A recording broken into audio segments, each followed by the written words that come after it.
Pursuant to Governor Healy's March 29th, 2023 revised order suspending certain provisions of the open meeting law, GL Chapter 30A, Session 18, meetings of the Berkshire Hills Regional School District School Committee will be conducted both in person and remote through March 31st, 2025. And don't be so sure the next meeting will be. Agenda items listed are those reasonably anticipated by the chair. Not all items listed may in fact be discussed. Items not listed may be brought up for discussion to the extent permitted by law. This meeting is being recorded by CTSB and School Committee Recorder and will be rebroadcast once transcribed and approved. Minutes will be made public and posted to our website. So there is no one online from the school committee. Let me just double check that. The Rich is not going to be here, so it's the only one. So we're good. So let's start with Donna Danisco from Danisco Design to talk about the educational plan and the MSBA space summary. Thank you. Thank you, everyone, for your patience. Hopefully it's worth the wait. It says, am I not hearing anything? Again, if you don't mind, just thumbs up that you can hear me.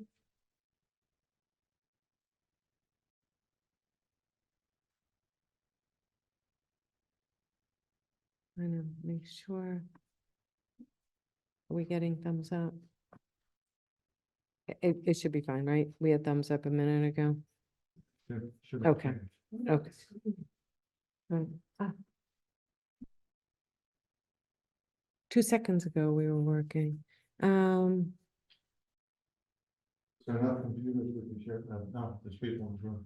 And I can't see who's, did he walk? And I can't see on my panelists now when I do that.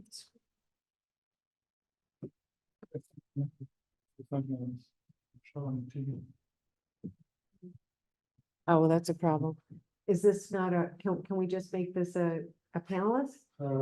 I can give you the ID, the meeting ID numbers.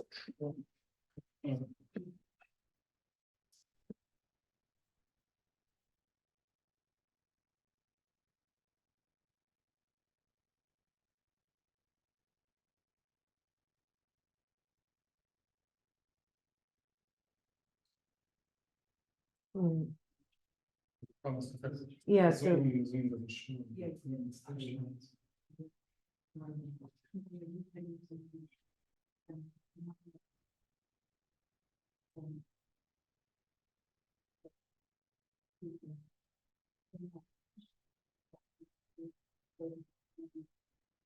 we can just bring up the app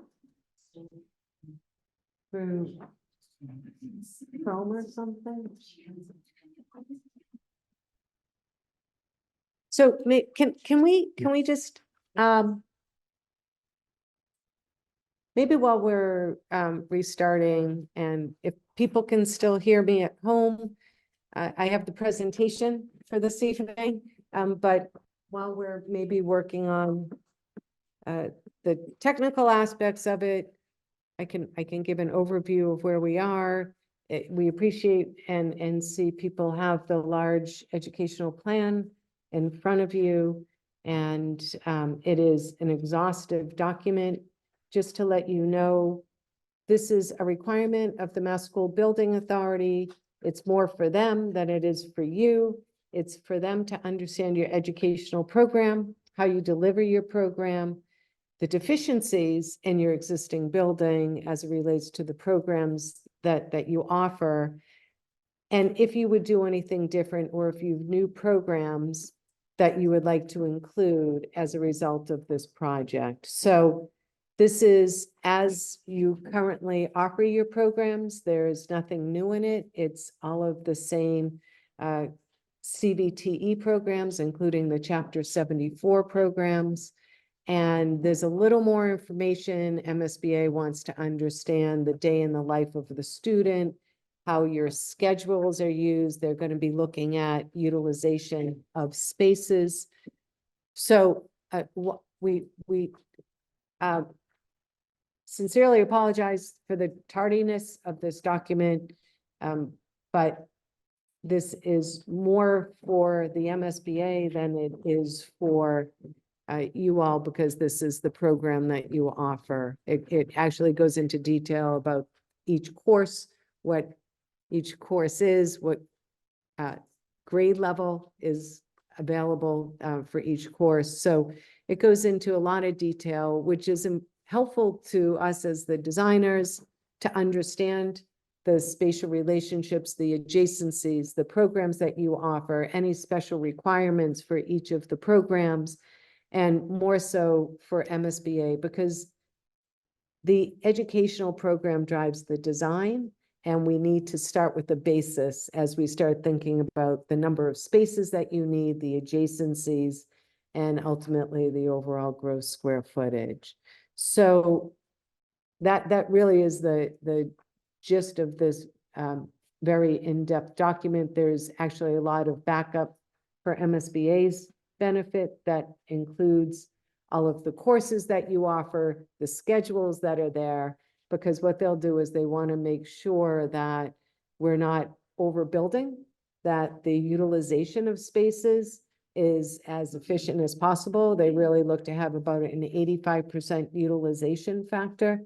So when they look at the schedule, and they'll see that we're not asking for 50 general classrooms, because clearly your program doesn't support that. So this really is the basis of design and will dictate the spaces required, which was that other space summary sheet that was also attached, just so you can see how that really informs the square footage of the building. And we have a summary of that, but we just thought if you wanted to get into the detail, it itemizes every space, including the small, very small spaces that are academic support spaces. So this is what is required as we submit to MSBA. It's very thorough. It ensures we are not missing any spaces, but we're not overinflating the size or the spaces needed to support the written document. So they really just go hand in hand. Maybe while we're still having technical difficulties, if anyone has any questions, and again, sincere apologies with the delay in getting it out to you. Does the state make assumptions about student population, about student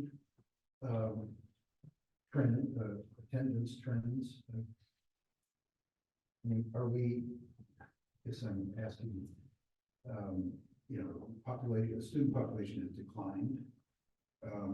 Do they make a projection as to either when a decline might end or when a growth spurt might come? For your enrollment projections. So MSBA has everything MSBA does is very prescriptive, but they have a very prescriptive method of looking at your projections. They'll look at your historic, your projections. So for each district, they'll look at in-migration, out-migration, development that may be occurring. You're obviously you have student choice. You have 3 towns. So as a regional district, they'll look at all 3 towns to understand it. My understanding is they actually came in a little bit lower for the number of students of 485, and the district went back to them and said, you know, we respectfully disagree. And MSBA relooked at things and was increased your enrollment just a little bit, but they actually increased your enrollment. So we have not, since we've been working with MSBA, we actually have not seen them come up short, which they're very, very thorough.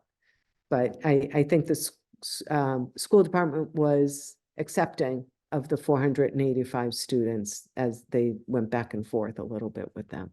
Yeah.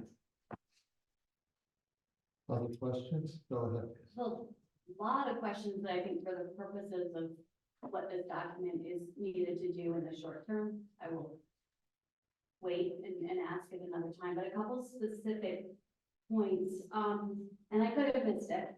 We just got this, but in the PE section, was there any mention of the fact that the athletic director currently sits in a locker room?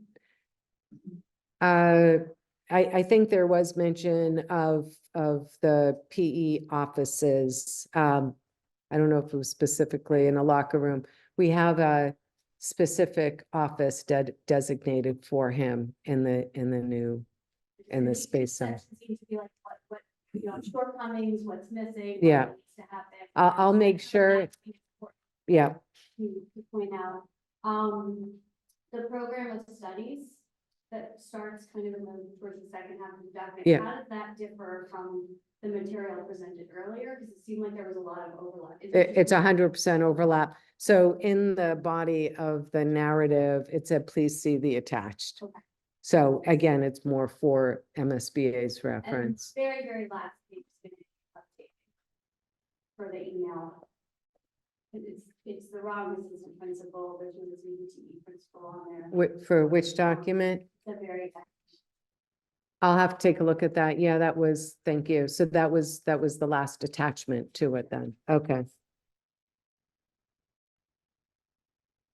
Anyone else?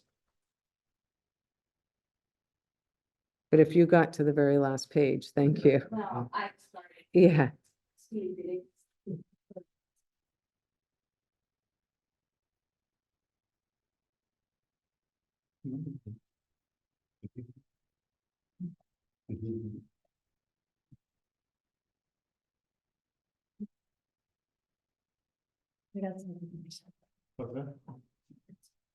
Nothing, so. Give me 5 minutes. Let me see if I can get this done.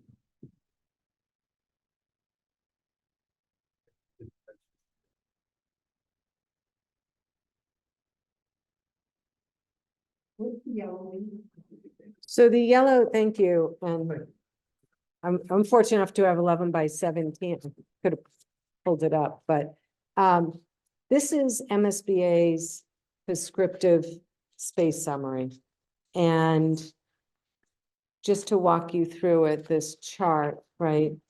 So the first column identifies the programs, the ones that are in white. These are the programs that MSBA assumes that you have in your school. As you go down, you'll see some yellow rows. These are programs that MSBA doesn't recognize, meaning they're unique to your district. Not all schools will have a Bright program, right? Or an ESL, which we know every school does, but MSBA doesn't recognize ESL for whatever reason. Academic support is another space. So MSBA says if there are programs in addition to what's in white, that's what they've identified as the typical spaces for each of these categories, please list them in yellow. The first column is your existing conditions, your proposed program where it says new construction at this phase of the project, because we don't know if it's going to be a renovation addition or new construction. They just want to know ideally what those spaces would be. So that's your new construction. And then of course the total is the same as new construction. The square footage is in there, the room NFA, the net floor area. Those are for the most part prescribed by MSBA.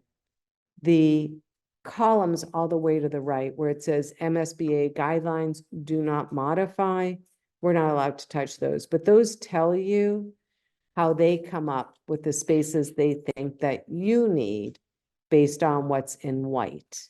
So you'll see all the way over to the right under comments, for example, general classroom. MSBA says the minimum size you can have for a general classroom is 825 feet or square feet or net floor area up to 950 square feet. So they give you a range. Your science labs, they do not give you a range. That is prescriptive. They believe 1,440 square feet for science labs will provide you the flexibility that you need to support the various activities that go into a science lab. So what we have to do is we fill out the program square footage columns based on the educational program that's before you and what we've gone through, obviously with Christy and her team. And then you arrive at per category, the square footage per category. And what's in yellow is, as long as you have these programs in place and your narrative supports the need for these spaces, MSBA will support them. So for core academic, for special education, MSBA really defers to the district and defers to DESE, Department of Elementary and Secondary Education. They, in fact, are the ones that are going to review the special education spaces in the program. They want to make sure that there's equity for those students and that they have the same size spaces, that there's no compromise to the special education program. In fact, when you see a half-size classroom, for example, for the therapeutic program, we have to provide a narrative that, in fact, a smaller room is more beneficial than a full-size classroom for this population, so that they understand we did this intentionally and we're not trying to cut corners or give subpar spaces for them. So Department of Elementary and Secondary Education will review your special education spaces, and then they'll also review the voc tech and your Chapter 74 program spaces as well. So as long as the educational program supports the spaces and that these programs currently exist, or if they were new programs, we would have to demonstrate to MSBA that we have the money for these programs, that we're going to integrate them into the program. But as it relates to Monument Mountain, we're not introducing any new programs. So as long as the educational program outlines or describes the programs to support the educational plan, then they'll accept the spaces. There are a couple of caveats. Art and music, based on the number of students that you have, MSBA believes that one art classroom would be sufficient, and that they would provide 2 music spaces, a band and a chorus room, right? 2 very large 1,500 square foot spaces for the music program. And talking with the Monument Mountain, art, of course, is a really important program that you offer, and that what we do is we increased the number of classrooms for art from 1 classroom to 2 classrooms. But what we did, and you'll see under chorus, instead of making that a 1,500 square foot space, we made it 1,000, which will support your program. And we can also utilize the stage in the auditorium, that we took some of that square footage and applied it to the art program. So you'll see there's, under variance to MSBA guidelines, it's the third column, or the one next to the MSBA. In the art and music category, there shows 575 square feet more than what MSBA allows. That square footage MSBA will allow, but they won't participate in, meaning they will deduct that square footage from their overall reimbursement to the community. The voc tech programs, these programs currently exist. We don't anticipate having any issues with these spaces.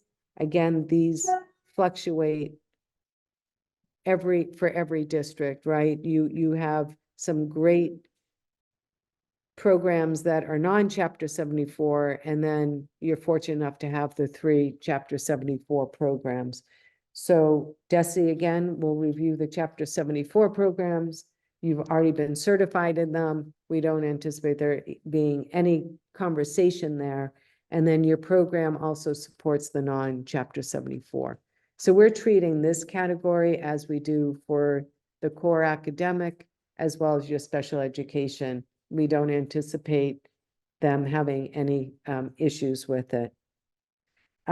I just want to point out under health and PE, we do have individual offices for the 2 PE teachers and even the AD, and even a trainer's office or a trainer's room. But more importantly, MSBA actually allows 12,000 square feet for a gymnasium at a high school level. And a lot of conversations and how we can keep the overall gross square footage down, everyone felt that the size of your gym, current gym, will work as long as it's updated and the bleachers are fixed and everything else. So we have actually said to MSBA that we're okay having a little bit of a reduction in that category to maintain and get the square footage as low as possible.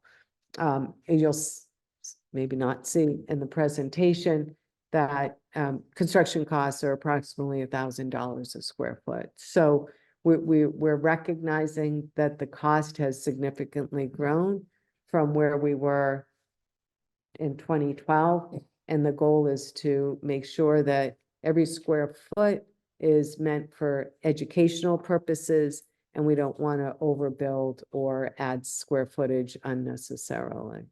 Pull the presentation. Is it up? Are we working now? We're gonna try. And everyone here is just going to share computers. Okay. That'll work. So if you have a computer, turn it on. If you don't, just share with somebody. Anyone want to come sit with me? See those? Yeah. Anyone in the audience find a computer, I apologize. Or even your phone? Yeah, anything. At home, they'll be able to see this. How do we see it on our phones? If you go to Zoom, do you have a Zoom account on your phone? Yeah. Or, yes, Send out an invite, the Zoom invite earlier today, Just click on that. and put it into it. but it's also on the, website. Yeah, for those, yeah.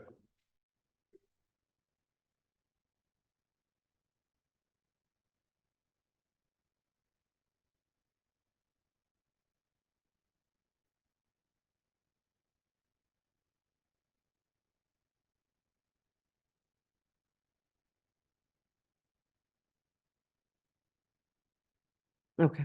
So I'll just keep going with the, If you, everyone, please.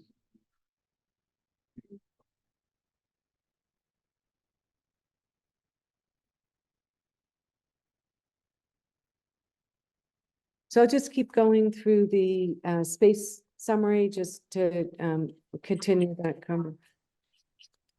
Right. Okay.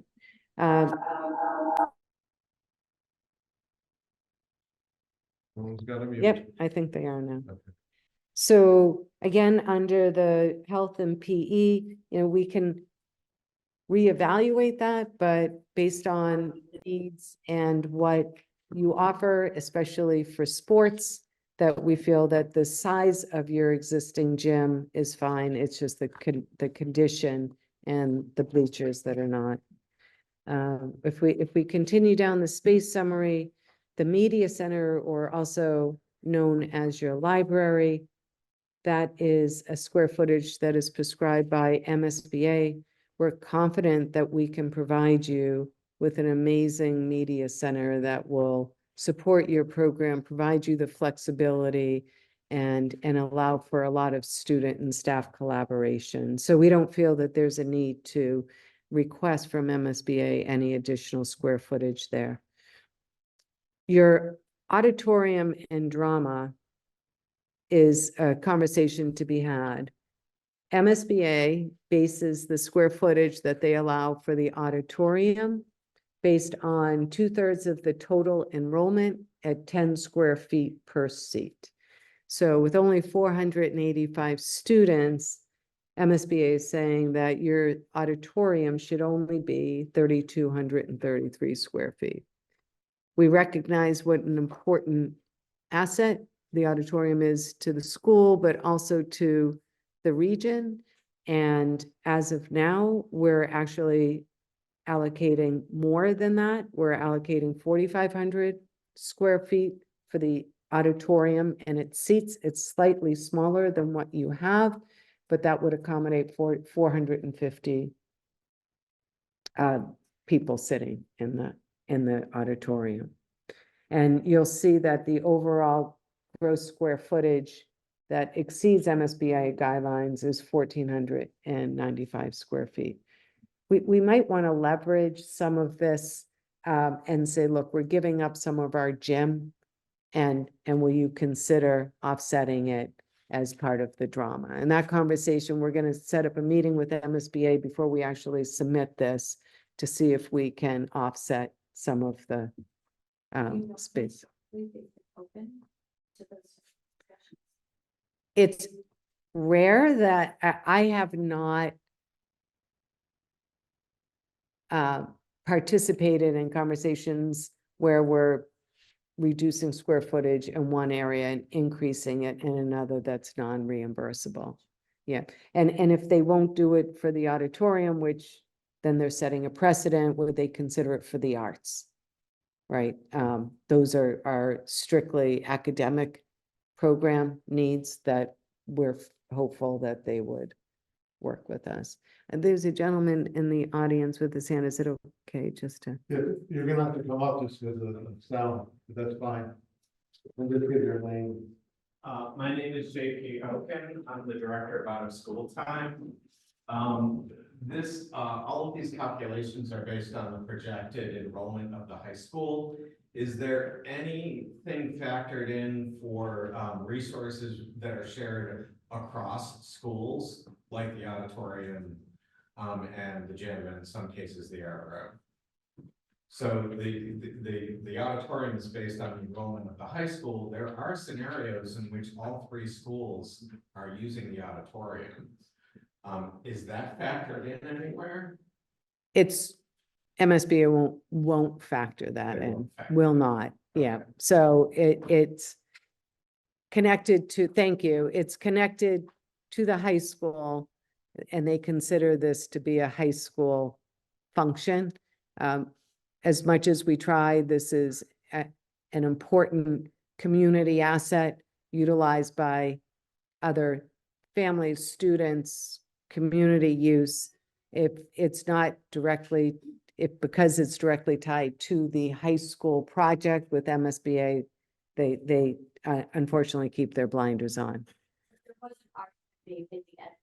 There are times where the entirety of the high school needs to be there. or Right. Is there, which would still indicate that a larger. office is And needed. MSBA's typical response to that is, you have the gym. But understand, a decision will have to be made at some point when we build the auditorium at that size and we pay the difference. Right. So, just so everyone at home and everyone understands that it's not a take it or leave it. We have other decisions we have to make. Right. And MSBA has, and they're probably listening tonight, so but have softened their position. In the past, it used to be, we're not going to participate in items that don't, and we disagree, don't directly impact the education. So we don't 100% agree about the auditorium, but there's an argument to be made about that from their perspective. They used to not allow, at the elementary school level, you couldn't have a larger gym, or even if you were at a high school level, if you needed 2 gyms because your student population, your athletic programs, for whatever reason, or you didn't want a 12,000 square foot gym, you wanted 18,000, they would say, no, take it or leave it. At least now they're open to accepting that this is a community resource and asset, and they're willing to allow you to do it. They just don't participate in the funding of it. So right now we're carrying it, and these are conversations. The educational program that we submit with the preliminary design program is not our last opportunity to go back to MSBA. And we can either say, we want a little bit larger auditorium, we understand you won't pay, or okay, we'll reduce it a little bit, or we do want 3 art rooms. I mean, we have one more opportunity to have a conversation with MSBA, which will be at the October submission to the MSBA. And we could argue that our ed plan, that the auditorium is part of our ed plan in regards to what is offered in the auditorium that directly relates to drama and to school programs that connect with what has just been said about other school participants in the elementary and middle school. So that could be part of the argument that They will not budge, not on the auditorium. We don't disagree with you. We have tried. I don't know if they would be amenable to offsetting the auditorium square footage by the reduction in the gym. I think we have a better chance of having them accept the overage in the art and music program than with the reduction in the gym. They are very concerned to set precedents, and they won't set precedents. So what's good for every other district, they just draw a line in the sand in a couple of these categories, unfortunately. And we're the fortunate ones to have to tell you that. Yeah. We don't disagree with you. The cafeteria, the dining and food service, actually, it's interesting that your cafeteria and dining is actually slightly larger than what MSBA allows. However, the way it's organized and when you look at the overall gross square footage, we're confident that this will be an amazing place for all of your students to gather for breakfast, for lunch, for after-school programs. We see this as being one of the vibrant and exciting spaces in your school. And we're confident that we do not need to exceed MSBA guidelines in the dining. Your medical suite is within MSBA guidelines, as well as your administrative and guidance square footage needs. We don't feel that there's any pressing requirements to support your educational program that would exceed MSBA guidelines. That's another area that they will allow, but they will not participate in excess of their guidelines. And then the custodial maintenance is the same. We're just very responsible and creative in how we lay out the space for your custodial maintenance. And then there's additional storage and other areas that are not considered part of the program use. So if we just, I was going to say scroll down, if we just go down to on, I think it's page 4, after the other, there is no other categories that you're recommending or requiring to support your program. This is MSBA's template, so sometimes pre-kindergarten is included in here, or other it could be district offices, or it could be other program spaces that would fit under the other category, but you do not have any of those spaces. So your total building area, I just want to make sure this is an older version. Maybe, should I bring this up for, oh, people online can people online see this? Yes. Yeah, so let me stop sharing my presentation and actually bring up my space summary so people can follow along there.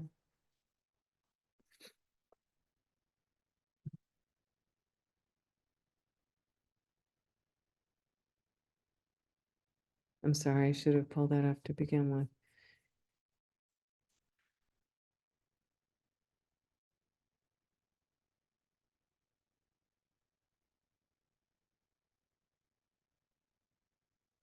Okay, so for those, sorry, this is what we've been talking about and referring to. Every category, as we've outlined, is identified in this. And then at the very bottom, it will say what your programmatic needs are, and that's 98,000, this is MSBA prescriptive stuff, right? 98,731 net floor area or net square footage. That we've had a lot of conversation about, you have a grant from Future Farmers of America for about $500,000. Is that a wise investment if we remove the greenhouse from, not the program, but from the overall gross square footage of the building and utilize the farmers of the Future Fund, the FFA, to build a greenhouse, right? So you'll see we have it two ways. The net floor area to meet your educational program, which includes the greenhouse, is approximately 98,700 square feet.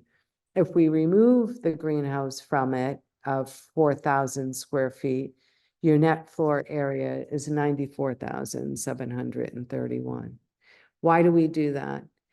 This will reduce your overall gross square footage. As I alluded to, cost of construction is extremely high. It has gone up exponentially, and we're just trying to get creative in ways that we may provide everything, but maybe in a more creative way. So we're saying if we funded the greenhouse independent of through a general contractor, and that we could probably do it a lot more efficiently, that the actual physical building would be about 142,000 square feet. So you take your program area and then you multiply that by 1.5 times to get your gross square footage. That gross square footage includes all of your bathrooms, your circulation, your hallways, your vestibules, some miscellaneous storage, your mechanical rooms, which aren't included in this, your network and tel data switches. And so all of these non-program spaces are, when you add them all up, the thickness of the walls are actually even measured in that, are approximately 50% of the program area. So the way as we're identifying your programs, and we're still early in the process, that we're saying that a new school to support your educational program is about 142,000 square feet, plus the greenhouse for about 4,000, which would bring your total gross square footage up to 146,000 square feet. So we can calculate it either way, and that's fine. The MSBA, again, the only areas that we believe MSBA would not support would be the addition of the art, and that's still, hopefully we can have that conversation with them, and then the additional square footage related to the auditorium. I can now maybe just pause if anyone. It's a lot to absorb. We have a rolled up summary that, without getting into all the detail, but we felt the detail, these individual line items reflect what's in your educational program. And this is the scrutiny that we'll get from the MSBA, which is great. You mentioned earlier $1,000 per square foot. Yes. Of new construction. Does that suggest that this it'll be the next? Oh, don't spoil it. You jumped ahead. You jumped ahead. Yeah. Yeah. So let me just reshare my screen.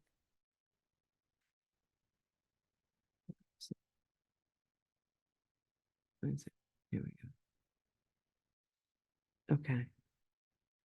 So we've already talked about the mission. We've gone over the educational program, the space summary. We want to just give a quick shout out to the school building committee members. We really appreciate their investment of time, their knowledge, and their assistance and commitment to this project. Obviously, school committee members, district leadership, Monument Mountain staff, we have a student who's on here. And then per MSBA requirements, we have some community members. Many of them are in the design and construction industry, which is really important because then you have another independent set of eyes as we start talking about costs or the way we might design or lay something out, that you also have another independent set of eyes looking at this. So we thank everyone, and it's been a lot of fun getting to know everyone. What I didn't do was introduce our team. With us, we have an owner's project manager, right? So it's also a requirement for any public project within the state of Massachusetts, or the Commonwealth of Massachusetts, anything over $1.5 million, which you can put an addition on for your house for $1.5 million right now, that you're required to have an owner's project manager. Ben Murphy is in the audience with us tonight. Thank you, Ben, for joining us tonight. The owner's project manager is responsible for a lot of things, but budget, schedule, making sure that the design team stays on task, make sure that the contractor is doing their job and is your liaison and is a representative for you and for everything to support you and guide you through the process. The design team was hired after Skanska. Danisco Design is the architect of record. And with us, we're really excited to be working with William Ron Associates, who's actually done some work up in this area, has worked on Tanglewood in the past. But Danisco Design, Donna Danisco, and we have actually quite a more lengthy team than what's here. But these are our primary folks that you'll be seeing throughout the project. We see the project, the only way for the project to be successful is through collaboration, and we really mean it. We have the district, which is great. We have Skanska, we have Danisco, of course, we have the MSBA, and then eventually we will have the general contractor or the construction manager at risk. But the collaboration just goes much deeper than that, and that's what this whole beginning early phases are about, is reaching out to everyone, making sure we have an understanding of what people's concerns are or wishes are, and be able to respond to any questions or concerns, or how we can engage and support the community. So school committee is incredibly important. Here we are with you. This is certainly not going to be the last time you see us. We're happy to come back at any time. The community, we've already had one community outreach meeting. We'll be having another one in June. The school staff will be very intimately involved in the process, as will school committee, and then of course, select boards, permitting boards, and town departments. So I've talked a lot about the MSBA process. Just quickly go through it. It is a very defined and prescriptive process, but honestly, we feel that the mandated thoroughness and that they put education first is really enhances the whole process and ensures that the education drives the design. And so, yes, it can be tedious. Yes, there's lots of submissions, but it makes sure that we don't forget anything. And it's a really, we find it just really enriches the process. So we're currently at the preliminary design program, and we'll go into that in a little bit. After we submit the preliminary design program, we'll have the MSBA review it. They'll weigh in on your educational program, the spaces that we're requesting, and then we'll have to respond in kind. In October, we're planning on submitting the preferred schematic report, which is the preferred solution that you want to bring forward to move forward with, whether it's a renovation, addition, or new construction. MSBA will then approve it, and we anticipate they'll approve that. I think it's not February of 25, I think it's December of 24. If we feel we need more time, we have the opportunity. We can extend this for a couple of months without it impacting the project. So before us is the preliminary design program. First and foremost, establishing the educational program and the space summaries, understanding what the existing conditions are, both of the site and the school. We've established design parameters, and we're excited to share those with you. It's not exhaustive, and we didn't receive many community members' inputs on what was important to them, but we have had visioning sessions which have been incorporated into this. And then we've developed alternatives, which we'll share with you tonight, and we're in the process of evaluating them. We're here before you. Will be also having another community information session to also solicit input from them. But the PDP, really, the evaluation of alternatives are intended to be analysis of the educational benefits and relative costs between the alternatives. Again, we talked about the educational program and everything that is included in it.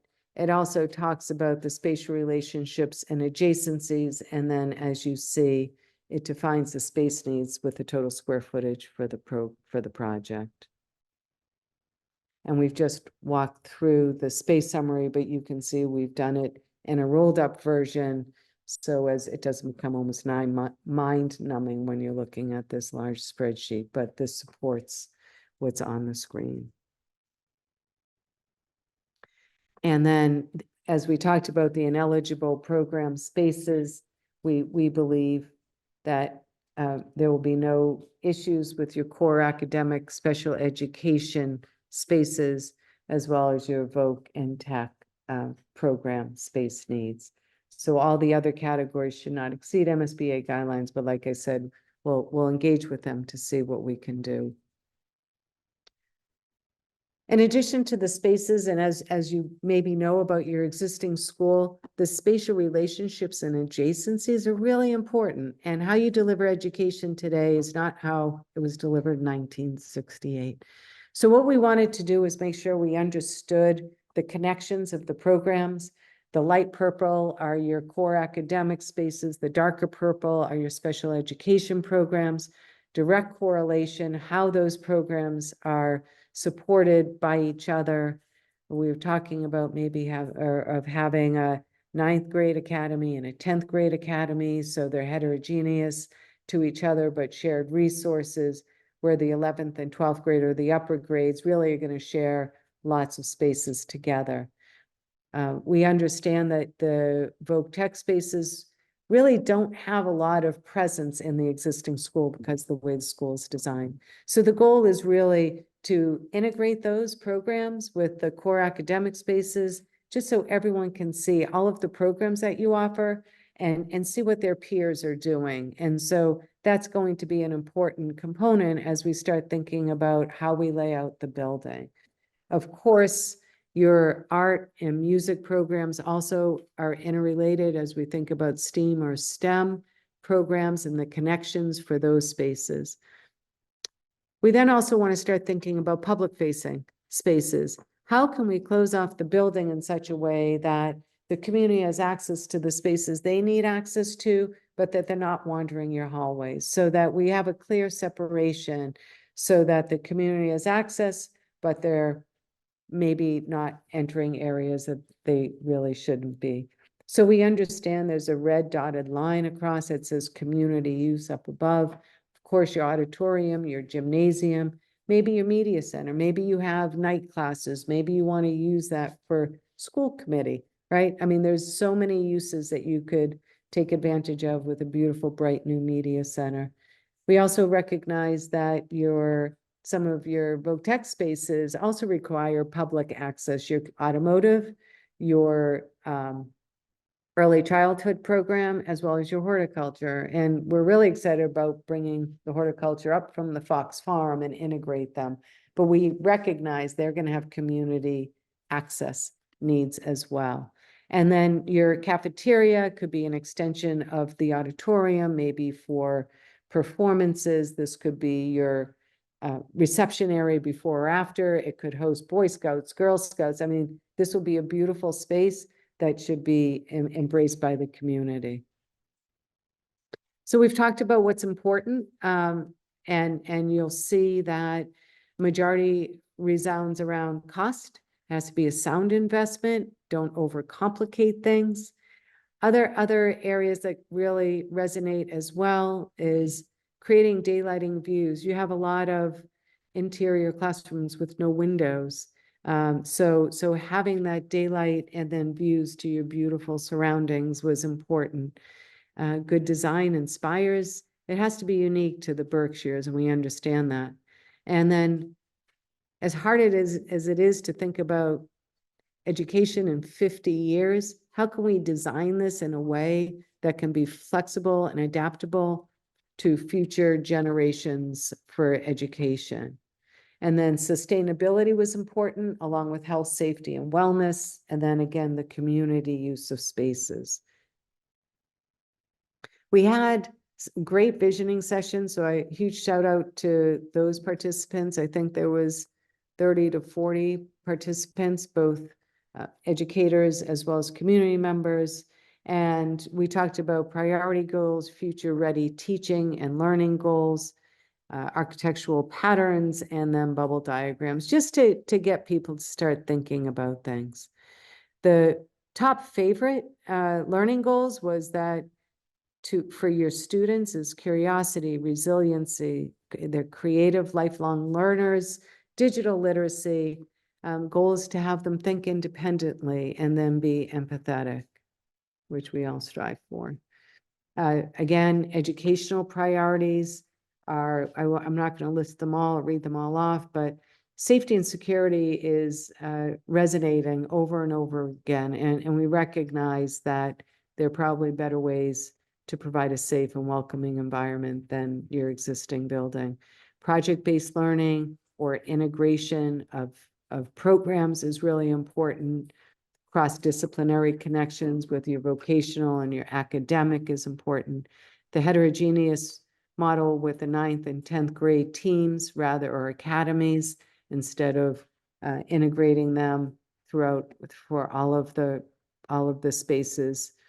Social emotional learning, science program, of course, visual arts, music, performing, making sure that we have robust technology to support future flexibility, and then being a community partner and after-school programming. So we can do all of this. We're confident. This is a great list to work from. We also asked what your 21st century design patterns. Tell us what's important to you. So again, outdoor connections and learning, effective storage, which we know is a real challenge. Your CTE spaces, secure and welcoming arrival, display and exhibitions for all of the work that you do, which also would tie into your very presentation venues, your media center, learning commons. Make this a hub of a school that can be used for more than just for lunch, breakout and quiet spaces, and then it has to resemble who you are in the Berkshires. I'm going to skim through the existing conditions pretty quickly, but this was part of the preliminary design program. And it was really important for us to understand all of the challenges and what needs to be replaced, upgraded, repaired in the existing school so that we can identify, document, and put a cost associated with all of the deficiencies of your existing building. So really quickly, 1968 building, pretty much single story, original windows, single pane, drafty, pretty hard to manage a lot of the light that comes through them. The envelope it's existing and also needs some work. some of the things that you can't see are safety and security, the number of doors, exit doors, the lack of security that goes around. And it just, that seems to be a theme here. That's an important consideration. Some of your other spaces and size technically are appropriate. However, the spaces themselves are lacking. The image on the right is your gym. Again, the size of your gym works, but the space itself is extremely outdated. In fact, Steve Sewell said he has not waxed the floor in years because you have one more wax left on the life of this floor, right? So all of these things will be required to be repaired or updated if the solution was not to do anything for the school. Technology, lighting, ventilation, all really critical needs for today's learning environment that are lacking in these spaces. The auditorium actually does have air conditioning, which is wonderful. It felt great in there the other night, but it's lacking in safety. I don't know if you can see on the right with the handrail leading up to the stage, not quite compliant. The seats are obviously are in need of replacement. They're original. Lighting, technology, your AV, we displayed on a portable projector the other night. So it's a beautiful space that is adored by the community, but it definitely needs updating. Again, your library is also the hub of the school. No light, it's an interior space, very inefficient and not flexible whatsoever. So not being able to provide the collaboration for students or staff. And while the square footage is almost okay, there's certainly much better ways to design and lay this out with the appropriate light and ventilation to make this an exciting hub of the school. Your classrooms are undersized. The science labs are not only undersized, but they're extremely outdated. And you'll see that it makes it very difficult to have labs occurring while you're in this space. Storage is lacking, technology isn't there, and we can just say the same for the classrooms. And there's quite a few, I think 10 classrooms have no outdoor light, they're interior spaces. You have some pretty amazing spaces. Your art space is just great. It's drafty, it's the original windows. We love the high ceilings and some of the lighting, but it needs improvements for technology, ventilation, air conditioning, and heating.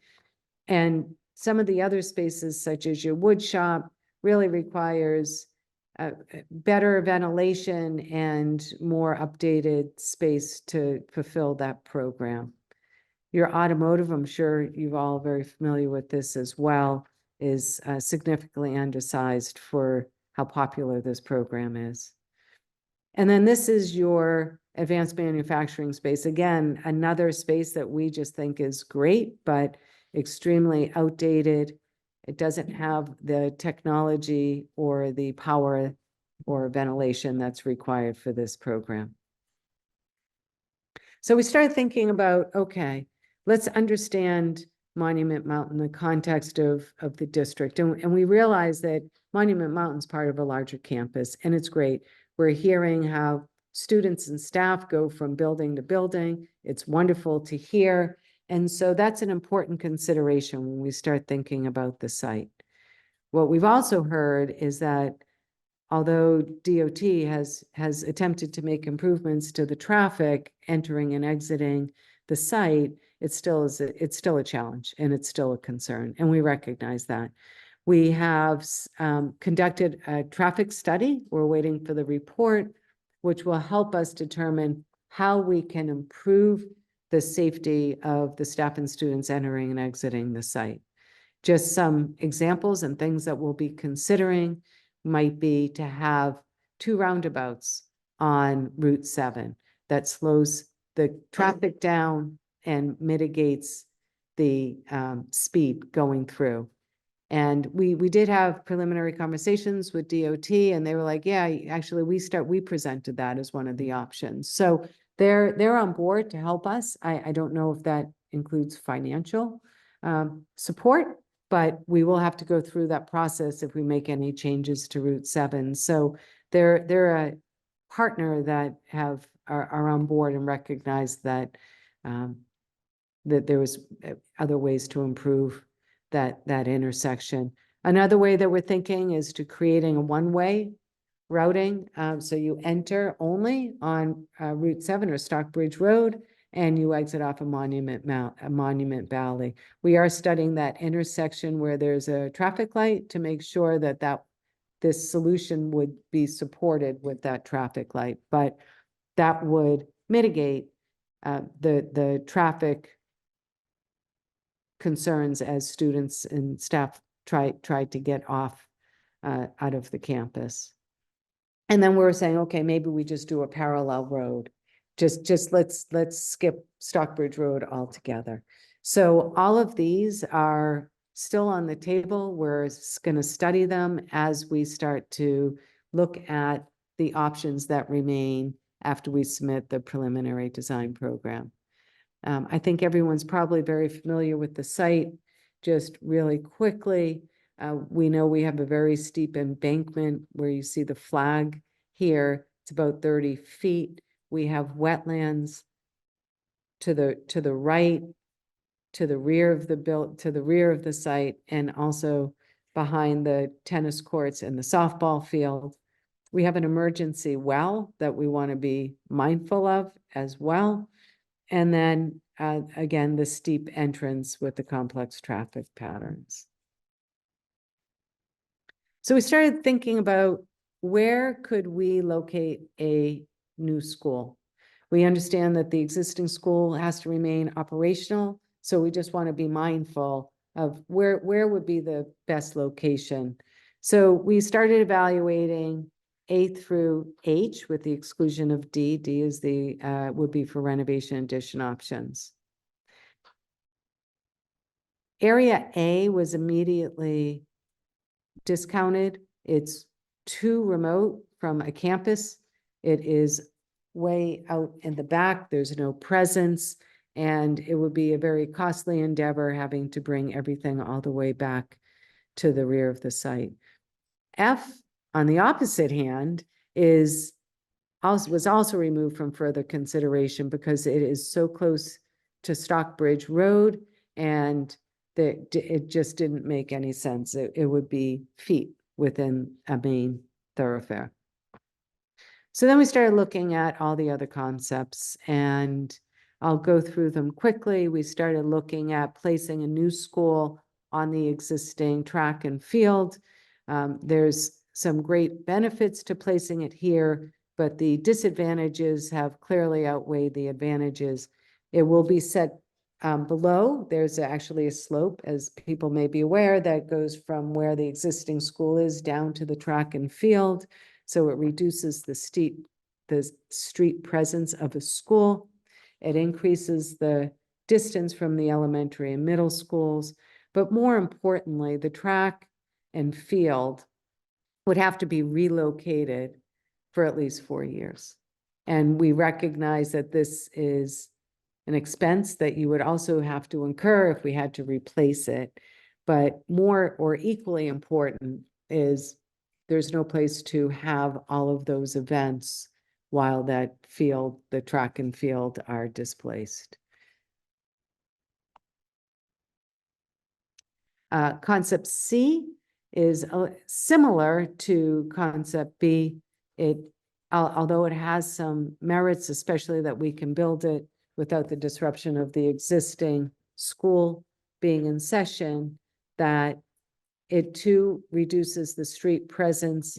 It limits the options for building organizations to make sure that we can maximize the spatial relationships and adjacencies to meet your ideal program. There will be further paving into the site. And again, the football or the track and field would definitely need to be resurfaced because that would be the contractor laydown area. So that they too would have to be relocated for the 4+ years. So for those reasons, concept C has been also eliminated from further consideration. We have concept E, which is would be building it directly in front of the existing school. And there are many advantages to it. It doesn't impact the mountain views. You still would be able to see the mountains. That we can reuse the existing parking lot as part of the solution. That is, and you'll see from when we go into option H, that there does carry a cost or a savings to that. We can maintain the track and field at all times. The practice field in front along Route 7, that we envision would be the contractor laydown space. So that practice field would not be operational or available for use for the duration of the construction.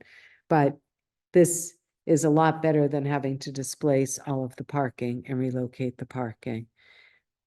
So the disadvantages are that perhaps there was additional cost. There's the utilities run right under where we're proposing that the building would go. And we've had further conversations, and you'll see in the cost analysis, but we have to be mindful in how we run temporary utilities because your existing building needs to remain operational. But we're confident we can do that. We thought there was going to be a significant increase in cost. We've received our cost estimates back, and it really wasn't as big of a deal as we had thought it was. Concept G was another location. It's pretty much where your existing parking lot is. The contractor could utilize the softball field and where the tennis courts are. We thought that would be a pretty good opportunity. It really is probably the least disruptive for the school operation in the school. However, now what we need to do is provide temporary parking for the duration of the construction, because what we were proposing is the construction would occur in your parking lot. We're assuming the temporary parking would have to go in the practice field. And then once the existing school is demolished, we would then add additional parking. Oh, I'm sorry, that was G. We eliminated G for the reasons I said earlier. I really apologize. It's H I'm referring to. H is where your existing parking lot is. And again, we would need to put temporary parking, which would go down at the practice field. And then once the existing building is demolished, we would then replace the parking that currently exists where the new school will be. So after evaluating all of these, B, C, and G were further dismissed for further evaluation. So what was remaining for further consideration and pricing are the renovation addition options, along with the new school in front of the existing school and a new school in the parking lot. So E and H. I don't want to spend a ton of time on this just because I'm recognizing the hour, want to be respectful. I'm bringing you up to the costs and what each option includes.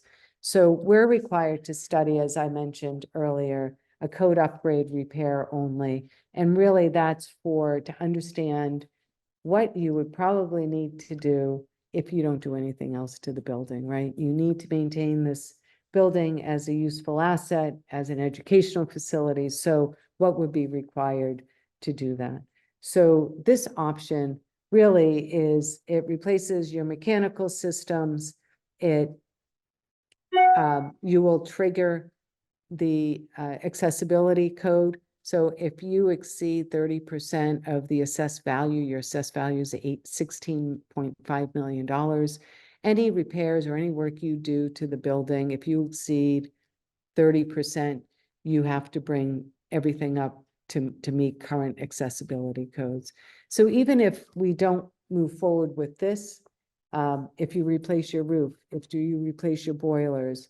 In aggregate, anything over $5 million over a period of 3 or 5 years is going to trigger the district to have to do some additional work to the building. So we're actually working with Steve Sewell to actually parse those out, to understand what that might be if this project does not go forward, so that you can really have a true sense of what those costs are going to be.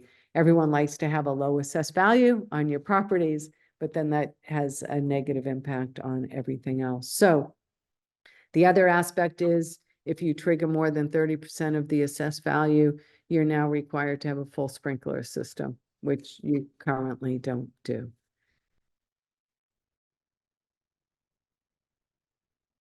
We looked at various options for renovation and addition.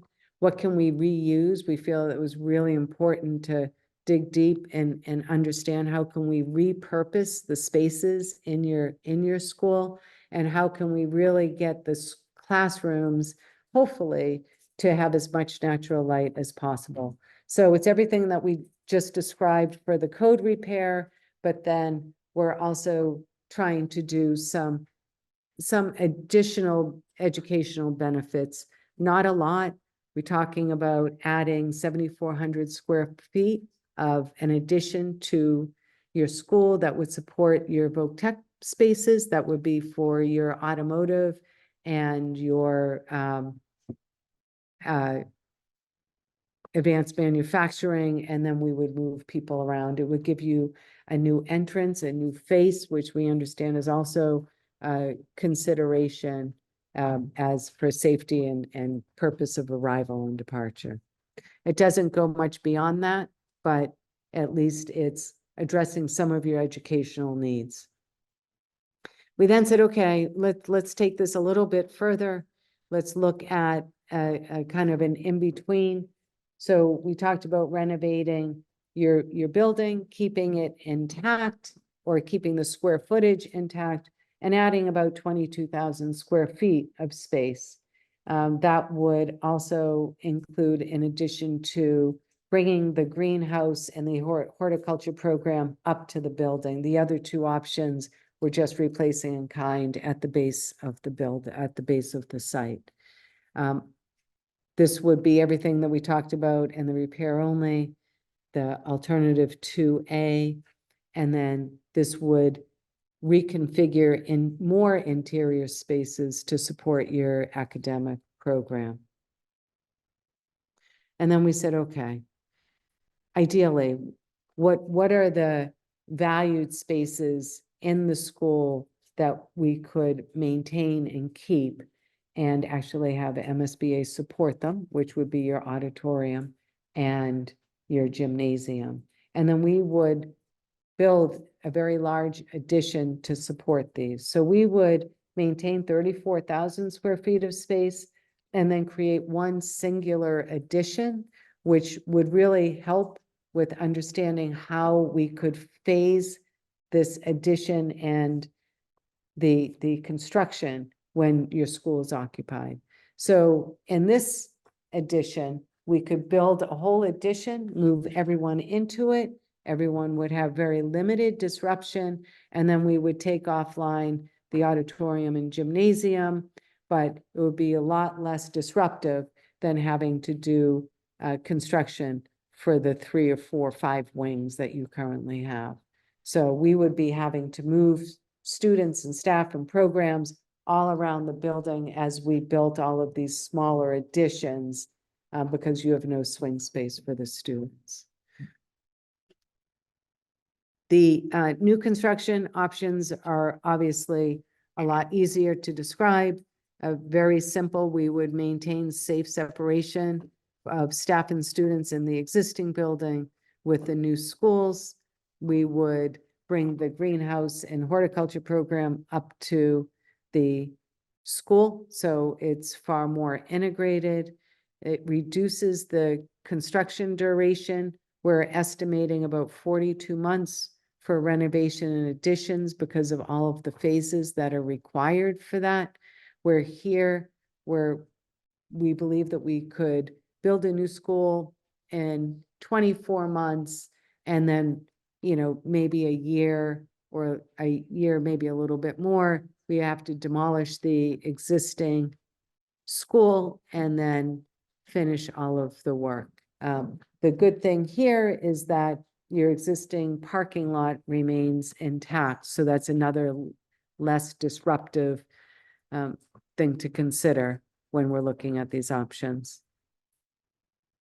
3H, we thought was a creative way of achieving all of the priorities. The downside here is very similar to the other new construction, other than we would have to create temporary parking for this phase or this option, because we would be building in the parking lot, right? So same duration for construction, a little more impactful disruption. We would create temporary parking at the base where the practice field is, and then we would have to provide accessible route up to the existing building while it remains in operation. Once the new school is built, we would move the students to the new school and then demolish the existing school and create a new parking lot. So we've developed these options based on this basis of design that we just described. We developed them with enough information for the cost estimator to establish order of magnitude costs so that these options can be weighed against each other. These are rough order of magnitude costs that we know will change. We're giving round numbers because they definitely will change and evolve as we continue the design process and ultimately select a preferred option. We will be doing cost estimating at every step of the phases. We'll do one at the end of the preferred schematic report to verify where we left off based on which options we wanted to continue to explore. And then we also do 2 cost estimates for the remaining phases through schematic design development. We also do one during construction documents to make sure market conditions haven't changed, and then right before we go out to bid, just to make sure we're all in line and scope hasn't creeped and construction or market conditions haven't shifted. So this is I'm gonna maybe try to zoom in more if you can see it. This is the chart that we prepared based on the cost estimates that we received, and we've reviewed this with the school building committee last night. Each column will represent the option, brief description about each option. Obviously, all of them are based on 485 students. And then the square footage you'll see is identified going across. You'll note the 146,000 square feet rather than the 142, because we wanted to capture currently the agriculture and the greenhouse that would be required. But the construction totals you'll see are in the blue, right? It goes from 89 million just to bring the building up to code, provide air conditioning, meet the accessibility requirements, with no changes in any of the educational spaces, does not enhance the educational program. And in fact, MSBA has said they have never supported or have had a program or a project approved to move forward with a code repair only. Their goal in the core program, which is what you're in, is that your goal is to enhance and support the educational program. So clearly doing nothing other than maintaining or extending the useful life of your building doesn't support the educational program. But that's important to recognize as you're comparing that to all of the other options that are out there, so that you can understand the value, even though we understand all of these costs are large, that you can understand the value as you move along the options. Another distinction when you look at the renovation additions to the new construction is that because this is going to be a phased occupied school or construction project, extremely, we have to be extremely diligent about how we phase it. We really would love to have a contractor on board during the pre-construction services so they can help us determine how they would phase a project and make sure that the documents are lined up to support what needs to get done from a temporary and permanent perspective. In order to achieve that, we would utilize what's called a construction manager at risk delivery method. It's allowed by the state law. We do have to go through an application process, but we're not worried about that. But seeing that they're on board earlier in the process and the way they approach construction, their costs are typically somewhere around 7% higher than a general contractor, which is the typical method for public bidding. But for the repair only and the renovation additions, we strongly recommend using construction manager at risk just because of the complexities of those options. But when we look at new construction, we're confident that we can provide a safe and separate site for the contractor to do his work with little disruption to the school. And we could utilize a general contractor or traditional delivery method, and there's a savings implied. So if we just stay at the construction total, you'll see it's approximately $89 million for a code only. We're going to actually have Steve Sewell work with us to determine, even if that doesn't work, what is going to be triggered when you put on a roof and have to repair the boiler and maybe some other things, because you will be triggering accessibility and new sprinklers in the building. So we're going to go through that exercise just the same, so we can be thinking about that. Minor renovations, very minimal benefit to the educational program, goes to 122.5 million. A little more renovation or addition, which gets you closer to your ideal educational program, brings you up to $134.5 million. And a full renovation or a full addition with the small renovation, which is just maintaining your auditorium and your gym, brings you to a cost of 142 million. And then when you look at the new construction options, and I'm just going to bring you to the GC, the general contractor column, to have a brand new building in a shorter duration, right, would be about $140 million or $142.5 million. So you can see that costs have gone up significantly. There's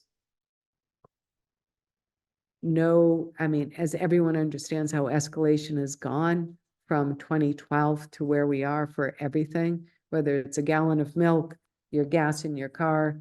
I mean, even when you were trying to buy plywood during COVID, it didn't exist. And when it did, costs are starting or have been stabilizing. The good news is costs are stabilizing. The escalation that we're carrying forward as we're predicting the cost of construction when this would go out to bid, which would be beginning of 27, have really come down from where we've been. We've been carrying 6, 7, 8% escalation over the years, but we think everything has finally stabilized. Contractors are actually starting to get hungry for work. So we don't see costs coming down, but we see them stabilizing. So that's the cost of construction. The soft costs are somewhat relative to the options, but those also include furniture, fixtures, and equipment. Those two have escalated significantly from where we were in 2012, as well as technology. Other costs would include testing and inspection and oversight during construction, and fees. So that's the soft costs. And then we have contingencies that we want to protect you in case Obviously, if there's a change order or anything else, you'll see the construction contingency is significantly less with new construction because there's very little unknown. What's unknown is in the dirt, where the renovation addition options really carry our higher risk because we won't know everything within the bones of the building. So we're carrying higher construction contingencies. Owner contingencies is consistent across all options. So then you come to your total project cost, and then we apply MSBA's participation or grant along each of these options. The code repairs, MSBA said they have never had a project move forward in the code repair category. They really are looking to enhance the educational program, as you've eloquently stated in your statement of interest. So their participation, we're not even sure if that's a consideration, but assuming it is, you'll see that we have taken the grant based on what their formulas are. Your base rate plus the incentive points is approximately 51.27%, I think. Your effective rate that MSBA will participate in is somewhere around 37%. The difference from where you were in 2012 to here is MSBA used to pay for 100% of the cost of construction. They now will participate up to $605 a square foot, where we're finding construction costs are around $1,000 a square foot. So that you will receive 51% of the $600 a square foot. The $400 is totally on you. So when you do the math, your effective rate is significantly less than your reimbursement rate with MSBA. So ways to mitigate that are, making sure that MSBA supports as much program as they possibly would. We want to make sure that if we're going to be looking at ways that we can achieve a high-performing school that would provide 3 additional incentive points from MSBA, but with that might come costs such as utilizing ground source heat pumps or other all-electric building systems. So we're in the process of doing that analysis to see if that's beneficial to you, not only financially, but then, of course, for the environment. And there are other incentives as well. Mass Save has an incentive that would also be a significant savings for you if we went with ground source heat pumps, and to a lesser extent, the air source heat pumps or VRF systems. I think you said last week we'll be required to meet a LEED standard. We are. That's built into these costs? Yes, so achieving a LEED silver, which is what MSBA is requiring us to do, we can do that. You don't get additional incentive points from MSBA to do that, though. The way we're going to get additional high-performing points, sustainable building points from MSBA is if we really went to almost the opt-in stretch code, which is it's effectively an all-electric building. That's how we'll be able to achieve the additional 3 points. A lot of our clients have been doing that, recognizing there's a lot of movement to get off fossil fuel, right? So with the other incentives, with the Mass Save incentive, what we're not factoring into any of this because your construction is further down the road is the Inflation Reduction Act actually has significant savings as well, but we don't know if that will be around. We don't know if that will make it to the new legislation that will maybe be in office. We don't know. So we don't want to count on that, but we're going to run out what that additional cost would be and then what the incentives would be to offset that. So this is based on a gas boiler system with chill beams, which would provide the great air conditioning and heating and fresh air and ventilation for your building. Don, I just, to go back just 1 minute, MSBA will reimburse us $605 per square foot Construction. construction. Then you said something about 50%. So I almost feel like I want to be a teacher right now and get on the wall. So, your construction cost, just say on a square foot basis, is 1,000, right? Right. So MSBA will participate, I'm just gonna say 600 because that's easy math, okay? So MSBA will pay 50%, again, using easy math, of the 600.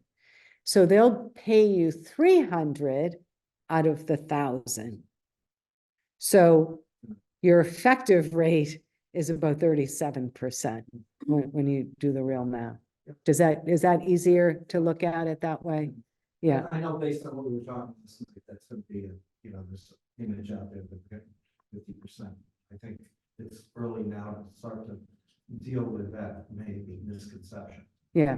Well, the challenge is because your first project, the construction costs were in line with what MSBA was participating in, right? They supported the 300 and I think it was $53 a square foot.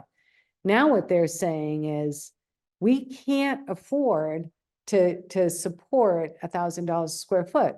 So they had a choice. Their choice was to not support the full amount, which puts additional burden on the individual communities, but allow more communities into the pipeline, or pay 100% of the construction cost and only invite in 1, 2, 3 a year. And so their goal is to improve the quality of as many schools as they possibly can. Again, another anecdotal that MSBA was stating today, that the sales, so MSBA gets percentage of the sales tax is how it's funded. Sales tax is down. So in the next coming years, they anticipate even less projects will get into the system. And I don't know if that means the past few years, they've actually increased incrementally more participation. So this year they made a huge jump to $605 a square foot. I don't know, maybe they'll go to $625. It's not going to be exorbitant, and they might not because the sales tax is down. So the money that they were anticipating isn't going to be there. So, I know I'm the, bearer of bad news. The good part about this is that you have a partner. They recognize your need. It's really important, right? They support you as much as they can. They support you wholeheartedly, but financially as much as they can. And, had you not gotten in when you got in, who knows how long it would have taken, because the sales revenue is down. And so they're actually bringing in fewer and fewer districts. So, this is a lot to chew, but here's actually a slide that will show you where we were back in, it's truly unbelievable. I mean, you could even think though, what was the cost of your house in 2012 and how much are you getting for your house now? So back, I'll see if I can zoom in a little bit, if that's easier, right? Back in 2012, we were somewhere around 300, right here, 350, $360 a square foot. So what you're seeing is all the dots represent projects. The MSBA funding limit is the bar in green. They actually just did a huge spike. So now it's going to come up. We'll update the slide. They're at 605. So they went, I think it was, Ben, do you remember, it was really low. It was 460 something. And then they recognized after COVID, this was not a blip. The costs are not coming down. And so they acknowledged and actually got legislature to support them and granted them they can now increase their participation at a higher rate. So now they're at 605. But in 2023-24 and 2023, actually, they announced it last October, I think, November, October. They were on $450 a square foot. And the numbers were still way up here, right? So now they recognize they're able to come up a little bit closer, but you can see the trajectory of where the costs of construction are going compared to MSBA's participation. I want to say they do apologize for it because they would love to give more, but they're not apologetic for making the decision to support more districts rather than fund just a few. But we're seeing costs level off a little bit and not go up at the rate that it currently has been. So we actually just had, actually it's on this chart, this isn't in my chart, the Amherst Fort River Elementary School. We just had our early site package came in under budget, which was great. And our 90% cost estimate, which is right before we release it to the bidders, actually was under as well. So I think Skanska has been finding similar that people are starting to get hungry. So we think costs are leveling out. And so we're a little bit optimistic. Again, we recognize it doesn't change the narrative of where we sit today, but we're not using escalation of 5, 6, 7% annually right now, right? So now we're anticipating about a 3% escalation. If we chose to do either option 1 or 2, that would necessitate moving students out of the building at some point. That would mean possibly portable classrooms. My understanding is the MSBA does not cover that. What would be the cost off the top of your head? What would it be to transport those kids into portable classrooms while work is going on in the building?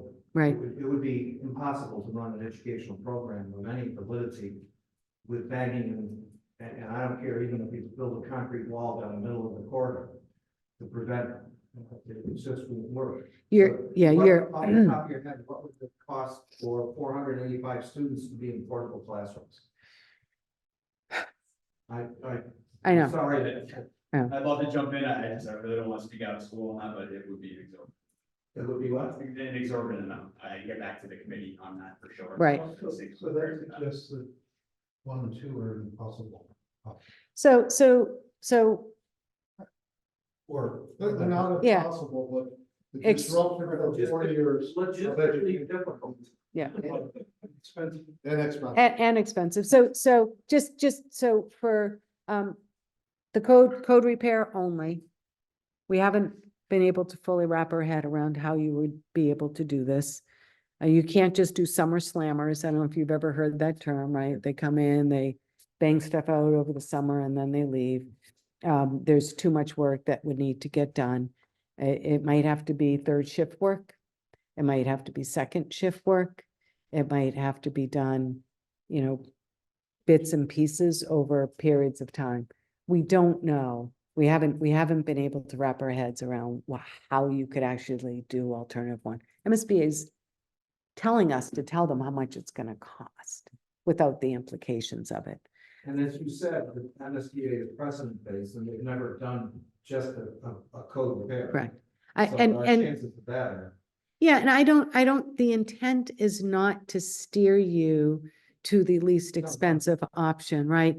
They're in business to help improve the educational experience or programs for students. And so I don't know if they would even support this because you're not providing any educational benefit to your students. All that stuff in your statement of interest that you submitted, none of it, right? Not one of it. And 42 months is, a whole grade's educational career at the high school, right? Yeah. You know, you have most, that's 2 years. Much months. Yeah, say that again? It's a 3-year. It's probably a 4-year, right? Yeah. So, just really quick, I'm gonna do the motion, but I just want to point out that we'll be having another community information meeting on June 17th, totally virtual. Hopefully that will draw a little more participation, and I'm seeing some faces here, so thank you for coming to our first one. But if you want to put that on your schedule, that would be great. But there's still a lot more to do. We're not asking to actually remove any options from further consideration or anything right now. That conversation will occur at the building committee meeting on June 5th. Before you tonight, so that we can actually continue our work, would be to vote to approve the educational plan and the space summary as presented, so that the school building committee can submit it to the MSBA. We felt that this body was far more appropriate to support the educational plan and the space summary than the building committee, and that's why it's before you. Do I have a motion? So move. Do I have a second? Second. Discussion. All in favor? Aye. All those for abstention? It's unanimous. Great. Thank you, Dylan. Meeting started off bumpy, but. I got that. Thank It was you. long. Hopefully we'll have more fun stuff, right? How we get there to the next ones. You know, one of the biggest things is gonna be, I mean, stumbled in the past attempts when it gets to a town vote. And I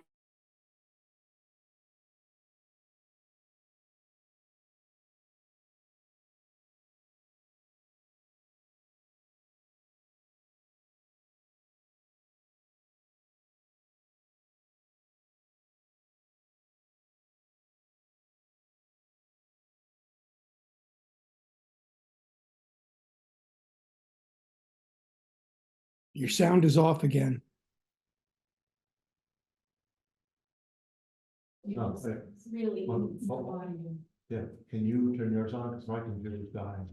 Oh, Can you just turn yours off? I just turned mine. I'm gonna turn it off because Yeah. I'm probably not gonna stay for the rest of the meeting. So, sorry. Fine, we're getting some.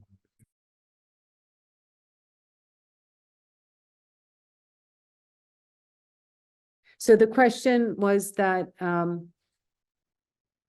Statement. Statement. It's like what a no vote. so if everyone can hear that.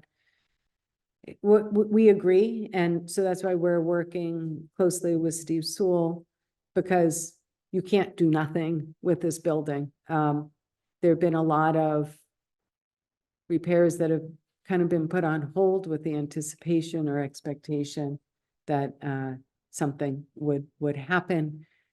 We know a new roof is required. We know there are some other issues. So we're going to work with Steve to develop the urgent critical needs that need to be done if nothing happens, which is probably going to trigger you into the code upgrade, right? It might not be the full amount. You don't need to put air conditioning in. You don't have to put in new security. Part of the code upgrade included, better security and cameras. There's certain things you wouldn't need to do, but it certainly is going to exceed the estimated value of your building. So the do nothing option isn't an option, I think, was to your point as well. So we will be developing that as we roll this out, and hopefully we'll even have that information for the community meeting on the 17th. Sure, you want.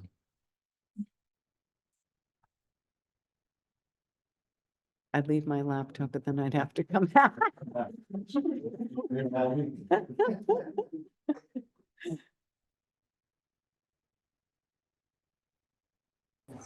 Mine is on. You can turn yours on. Yeah, I need that. It's an old house. It's an old iPad Air, so. It's, I might be able to accommodate that, okay, and I'll pick your only cord. yes, we'll see It's you. better than my laptop. I don't know. Pardon me? Oh, Is there any chance you record with it on Steve? it might. Well, I don't know. You got on new monitor one. No, I know, I might, it might. Yeah. Okay, never mind, we don't You don't need it? You don't need it? Okay. So we thank everyone and really look forward to these conversations. You want to see me? Thank you, Donna. Thank you, Donna. Thank you. Okay, let's move ahead here. We have ways to go and we started late. Roses and thorns, let's start with the elementary school. You're gonna have to come up. You're gonna have to come up.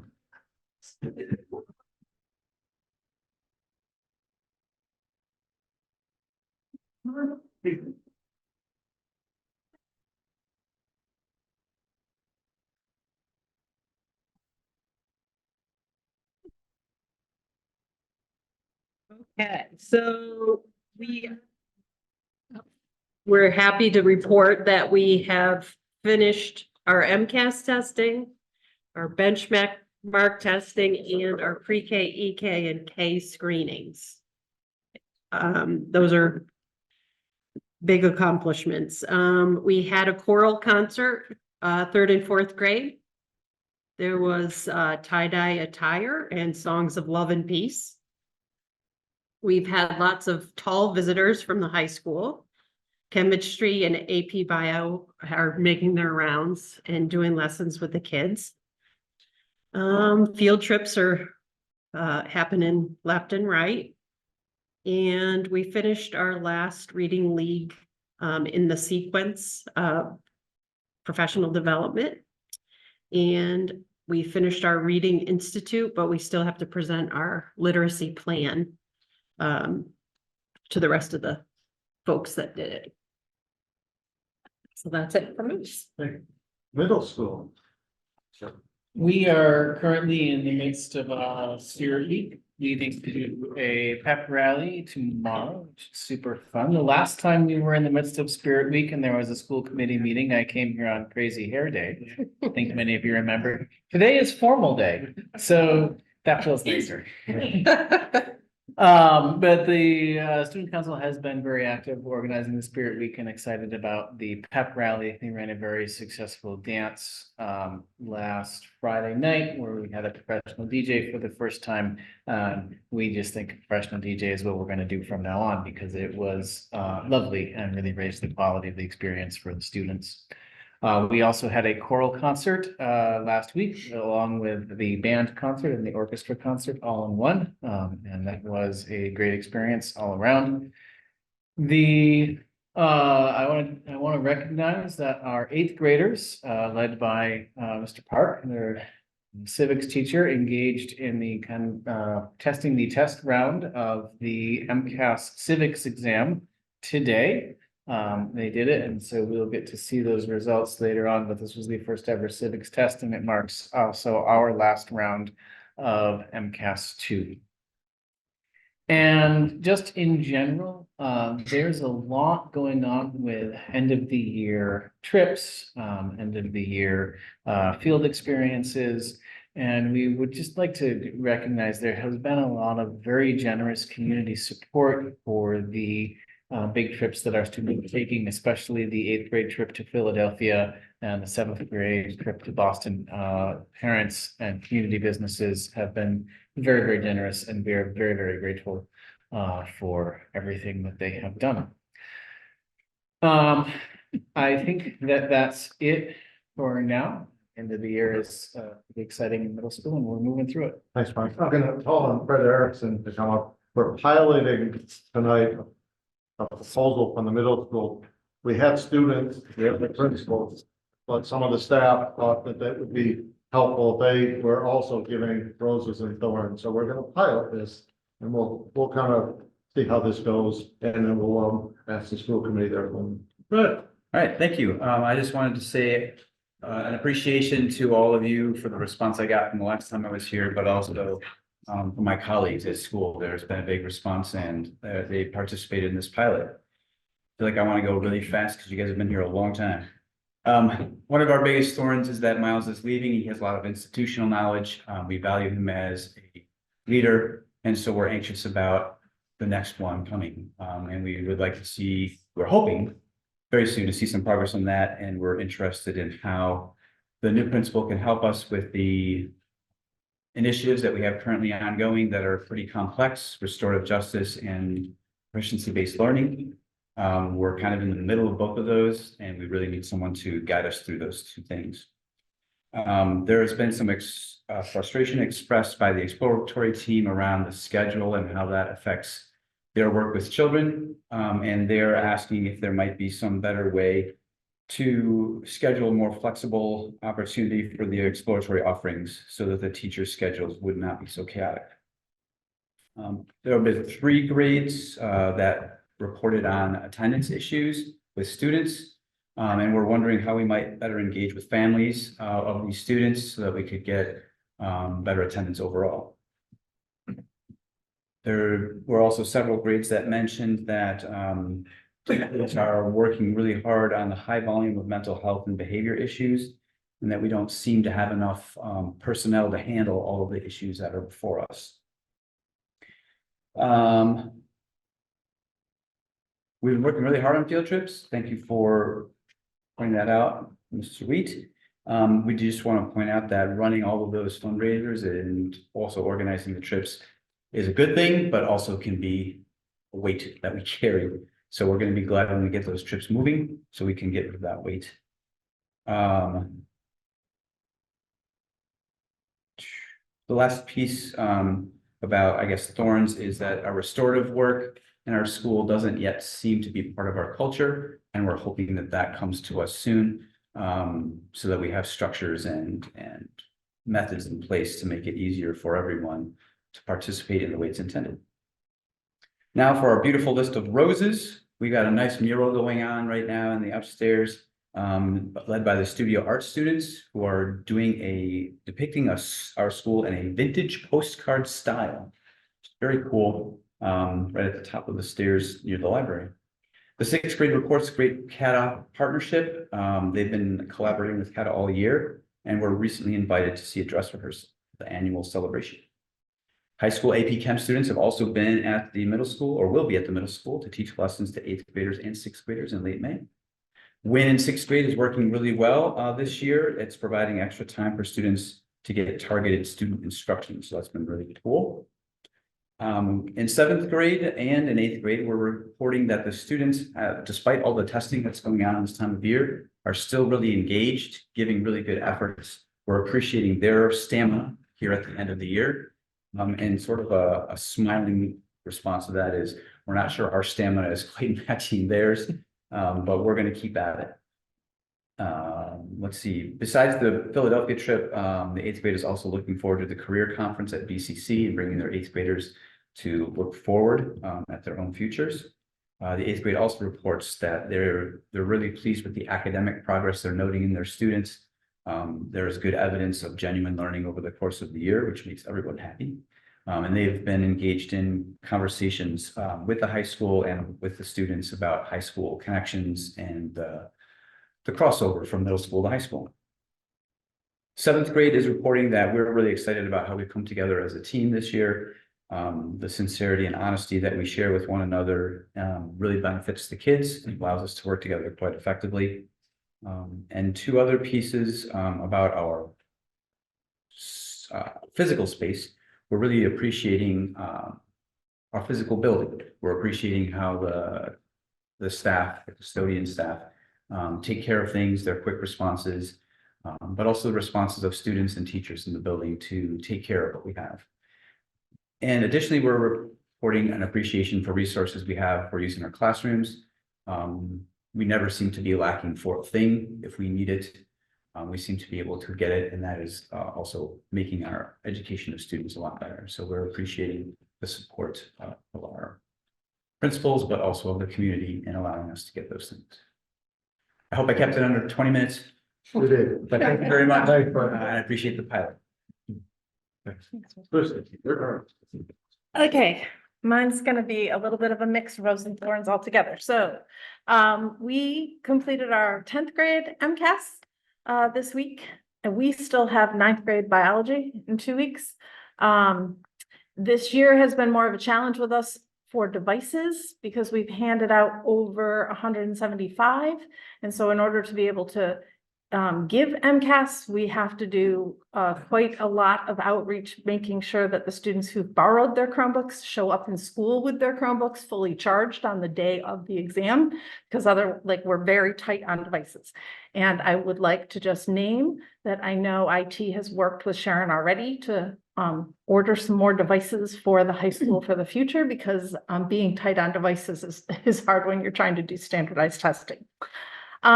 We are in our hiring process for our open positions. So we have a tentative opening in our science department. We have the opening that we're working on in our PE, and then also in world language. So that process is underway. And I will echo what Fred shared. There is a sentiment at the high school where there's some anxiousness to get going with the hiring process for the principal, because people are wondering what is next on that front. Connected to that, we have hired our assistant principal, which you all know, Ian Brown, but he has started with us. So he's not working 5 days a week, but today was his second day with us, and he's going to be shooting for 2 or 3 days a week between now and actually the end of June, so that we can do onboarding with him, which has actually been wonderful to have him. We did have some of our teachers that will be teaching 9th grade humanities next year go down and do observation and have conversation with 8th grade teachers this week. And we have planned for the science and math folks to go down and have a similar experience where they're going to do some observation and then follow up conversation with the 8th grade team. And that's the first time we've done that. So I think that's a big win. And then, of course, the big thing at the high school at this time of the year is the seniors, because tomorrow's their last day of classes. And so today we had an assembly, which we got to have them have their final Spartan Ninja competition. And then we got a little celebration. We celebrated our spring sports teams. And I just want to remind everyone on the school committee that we do have our awards ceremony for them next Thursday morning. You're welcome to come to that. The prom is at Pittsfield Country Club Thursday. So even if you want to just come for the walk-in to see them all dressed up. Graduation is Sunday. I have written here the first, but I think it's the second. So you are all welcome to join us for breakfast that morning. If you haven't already RSVP'd to Doreen, please do that. You could be at breakfast. Oh, you haven't been invited. Well, this is your unofficial invitation, and we'll get an official invite out to you, but please join us for breakfast that morning. And then also, if you're going to be at Tanglewood, let us know, but I'll make sure to get something out to you officially. So sorry about that, but we hope you can be there. We didn't take it personally. All right. Thank you. Yeah. But come to graduation, there's been years when some school committee members didn't know if there's going to be invited anyway to be graduation. Yeah, graduation was big. My first year on the school committee, which was in the ice age, I wasn't going to graduation. I said, yeah, enough is enough. And they said, school committee members on said, you have to go with the highlight of the year. And it really is. Yeah, so shame on me, but I went and I was glad I did. Okay. We got things to do. NGLC, Kentucky site visit. That's me again. Good. I had no idea who it was. I just wanted to raise our hand. So we once again put in an application for a learning excursion with Next Generation Learning Challenges. Val Ivy is the one who actually wrote the submission this time. The learning excursion is going to be next October 21st through the 24th to Kentucky. There's 3 schools that are going to be visited: STEAM Academy in Fayette County, Eminence Independent School District, and the Ohio Valley Educational Co-op. A team of 9 people are going to be going. It's fully funded from NGLC. We have a guidance counselor, 3 teachers, 2 students, an administrator, a business partner that we're in search of, and a school committee member that we're in search of. So this is actually also an ask that we'd love to have a school committee join for that excursion, and which we have not done before, but yeah. Last time I was in Kentucky was to hire a superintendent. That was a school committee business too. So I think, are you voting to approve that we're accepting this because it's a grant essentially is what's happening. So to do I fund vote this. to accept the NGLC Kentucky site visit grant? So moved. Do I have a second? Second. Any discussion? All in favor? Aye. It's unanimous. Thank you. Stay there because you're on Up again. approval for student activities account or RISE program. Okay, so our RISE program is our substantially separate program. And our new teacher, Ellie Meeks, has been working hard to engage our students in some vocational activities where they're going to be making things to sell, and we need some seed money for that. Fortunately, there is some money in the former Bridging the Gap donation account. Bridging the Gap was the program that was our substantially separate program when it was in the house down in Great Barrington. And so we've asked Sharon if we could take some of that donation money and put it into a student activities account. So it'll be a revolving account that Ellie would have access to, so that, like, for example, one of our students is really into drawing. And so they're using the drawings to create stickers that they're going to sell to students. And then that money would come in and go back into the account so that the students can participate in vocational activities. Do I have a motion to create a student activities account for the RISE program? So moved. Second. What does RISE stand for? Reaching independence through support and education. Any other questions? All in favor? Aye. It's unanimous. Okay. Portrait of graduate process draft next steps. Oh, still here. All right, I've got a 5-hour multimedia presentation for everybody. If you'll take one and pass one. There is a copy of this that you already have in the educational planning document you received, but in case you wanted to see a just standalone, I made some copies of just the portrait of a graduate itself. So I will keep this quick because it's kind of just an update on where we're at. There's still some work to do, and we're kind of changing. I don't want to say changing directions, actually. We're adding a layer of collaboration to what we're going to be doing with this. So I'll be coming back at some point in the next couple of weeks, or maybe at the start of next school year, to really give you a bit more of an in-depth kind of update on this. But this is our portrait of a graduate draft as it stands right now. It has gone through a long process to get here. The process of generating this document started before I even joined the district.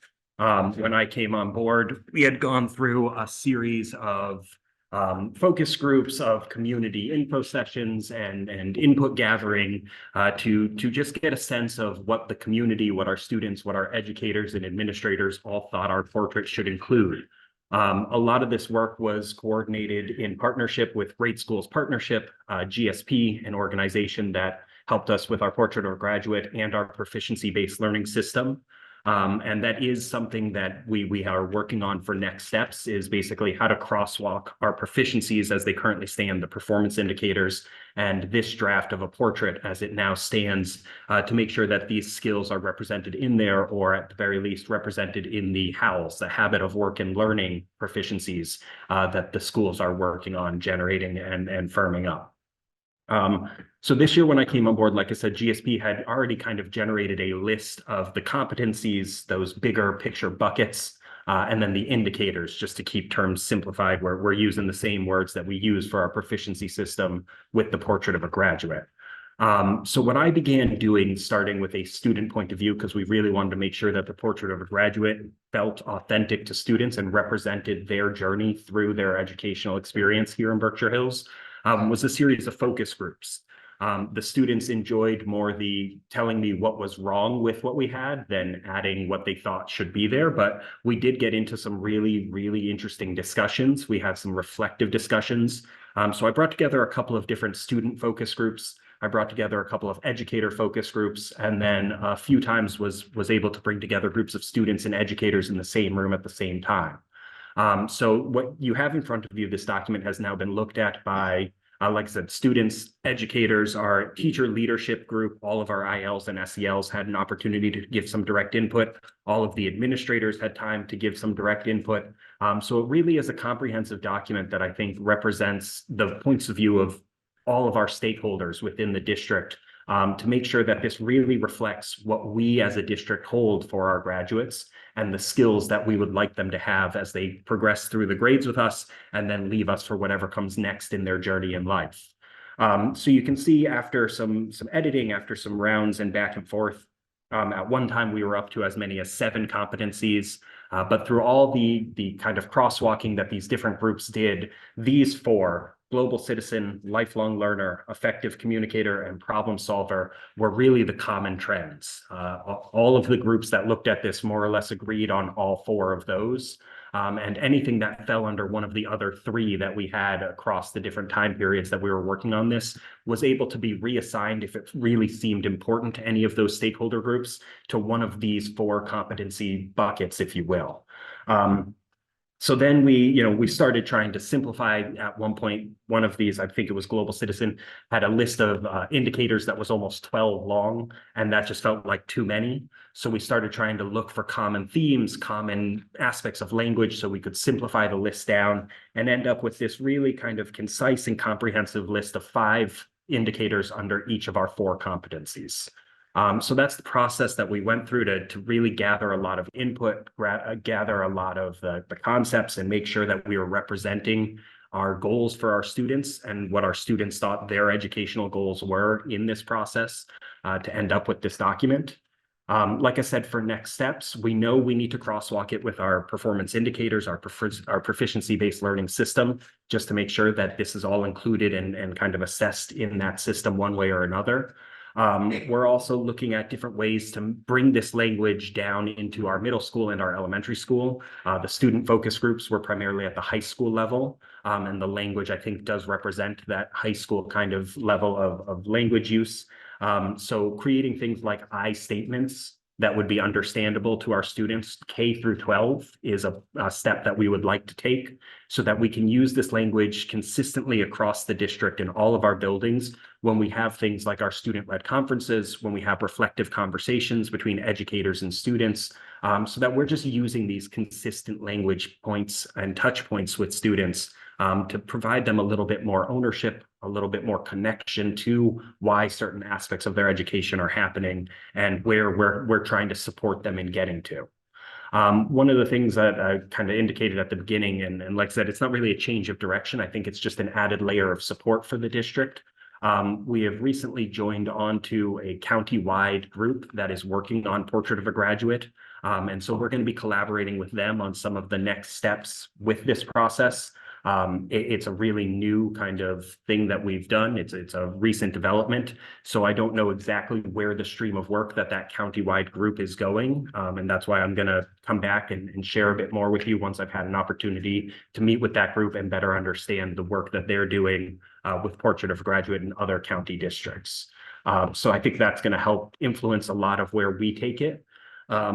One other thing that I'm working on, and I actually have a meeting coming up with him soon, Dan Lieber, a name you've heard, which is our touch point at Great Schools Partnership. He and I are working on a series of slides that I will also bring back to you as a school committee, but will be used as a resource every time I do the new teacher induction program with new hires to the district. And we're calling it From Portrait to Procedure, or From Portrait to Practice is kind of the working title right now. Just so anybody who joins our district, we can kind of quickly get up to speed on this is our portrait, this is how we use it, this is what it's kind of how it's explained to students, how educators are encouraged to use the language in their classrooms and in their assessments. So as just kind of this extra resource we'll have to really make it clear what our portrait is and what it does in the district. So I think that kind of covers it. Unless there are questions, I'm happy to answer. Quick one, I think it's really important work, and I'm glad you're doing this, so thank you. The one thing I was curious about when I was reading the ed plan and when and this was in there, and then when Donna has done some of her presentations with the visioning work that they did, have you got a chance to kind of just true up and see what things that came out of the visioning work that they've been doing over the last few months measures up to kind of what came out here? Yeah, and so the list that came out of that first visioning session is a pretty comprehensive list. And once again, I think if we opened this document up to include everything that all of our community members and stakeholders think should be in here, we're going to end up with a document that could be many pages long. I think if you look at just the themes, the topics, the primary concepts of that list that came out of the visioning work, and then you look at this document, you'll see there really is a comprehensive kind of overlap there. There might be one or two things that aren't necessarily directly represented, and that might offer us an opportunity for some editing conversations in the future, especially once we start getting this applied and put into practice. Right, that's why we're still labeling it as a draft, because I think until we actually start engaging with it fully, and still until our educators are engaging with it, until we put it in front of students as kind of a live document, we're really not going to know how finished it is until that moment. So there might be some things there. And if you as a group notice things on that visioning work that you think really needs to be here, please let me know, because it is still in a draft form, and we are happy to make those edits or changes. We just really wanted to represent the kind of the educational community we have. And we also know that this process has been kind of a long time coming, and wanted to get something completed, or as completed as possible, so we can start putting it into practice. Other questions? Terrific. Thank you very much. Actually, there's just one last thing I forgot to mention. If you've seen Portraits for Graduate before, they're very visual documents. And this one you can see is still just completely text-based. So we're pretty much at the end of the year, right? Our seniors' last day of classes is tomorrow. So a project at the start of next year that we're hoping to engage in is tapping some of our art students in district. We have such talented students that we'd love them to visualize this document for us, to just create an added layer of connectivity between our school communities and the document itself. So that's why it is still in a text form. We're hoping that our students are going to help us make it into a more visual, graphic kind of state when it's finalized. Then it would be a portrait. Hmm? Then it would be a portrait. Exactly. So that's an important part that I wanted to It add. is. Thank you very much. Thanks so much. Subcommittee. Policy is meeting June 25th at 5 p.m. Believe that's an all virtual meeting. Has not met since. Buildings and grounds. Has not met. Superintendent's evaluation. Yes. Finance is not met. Negotiations. We hope to wrap up negotiations. We have 2 more meetings left. If you haven't seen the emails, those of you who are on it, the next meeting will be 3 hours, 5 to 8, to try to get this done. Did I miss that? Sorry. No, that comes later. No, that's, I'm not up for that now. It's late, but I haven't missed. Okay, personnel report was short, and I won't comment on any of it. Business operations, Sharon, you have 3 items. Yes, I have the revolving funds and grants overview, and this is an update from what you saw last year. And as it says, we have 31 revolving funds, 31 grants, 22 scholarship funds, as well as capital projects fund, a stabilization fund, and a fixed asset fund. I can, as well as the general fund, which is our operating budget. I can go through every one of them or just take questions. So let's do questions right now. Sorry.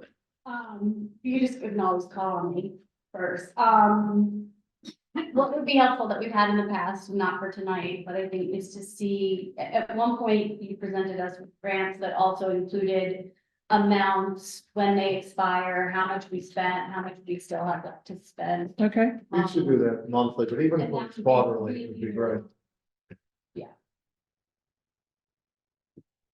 And then kind of, I think then we can dig into some and discuss how they're being spent. So what we could do actually is maybe as you present it, you could also talk about 1 or 2 of them and what they are.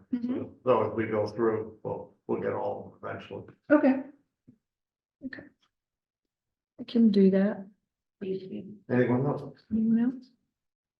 Keep going, Sharon. Okay. Q3 transfer report. It's actually kind of light for Q3. The big ones will come in Q4 as I close out accounts. So in Q3 is when I moved most of the administrator increases and longevity for the administrators. Then I moved some support salary increases that we had put into contingency before we knew what they were. We have a transfer to balance over expended accounts, textbooks accounts. It's kind of a typical typical process. The next few are for changing operating needs. We've talked about that before, we set the budget in February, and as the school year goes on, needs might change based on the students or curriculum. And then towards the end, we have software, district-wide software was a little more than we had expected. Prices keep going up, we keep adding because more and more is going online.